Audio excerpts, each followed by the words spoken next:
Hello দর্শকদের, চলে এসেছি ইম্পর্টেন্ট একটা আপডেট নিয়ে। আপডেটটা হচ্ছে বাংলাদেশ সংক্রান্ত। বাংলাদেশে যে চলমান পরিস্থিতি রয়েছে, সেখানকার যে স্বৈরাচারী শাসন ব্যবস্থাকে পরাস্ত করেছে ছাত্র যুব সমাজ, এখন এই বিষয়টাকে হাতিয়ার করে আমাদের ভারতীয় কিছু মিডিয়া, হ্যাঁ রিপাবলিকান ইন্ডিয়ার মতো যে মিডিয়া রয়েছে, যারা উঠে পড়ে লেগেছে সাম্প্রদায়িক একটা উস্কানি দেওয়ার জন্য। এখন কথা হলো, বাংলাদেশের যে হিন্দু সম্প্রদায়ের মানুষজন আছেন বা তাদের যে প্রধান যারা আছেন, তারা কি বলছে সেই বিষয়টা একবার শুনুন।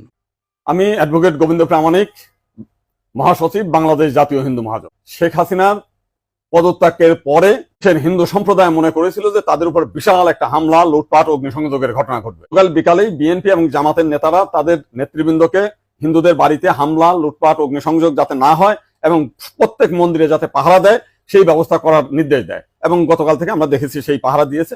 সাধারণভাবে হিন্দুদের উপরে বড় কোনো মন্দিরে কোনো হামলার ঘটনা ঘটে নাই। কিছু আওয়ামী লীগের হিন্দু নেতা আছে যারা বিভিন্ন সময় লম্পঝম্প করেছিল, তাদের বাড়িতে, হিন্দু বাড়ি না মুসলিম আওয়ামী লীগ নেতাদের বাড়িতে হামলা হয়েছে।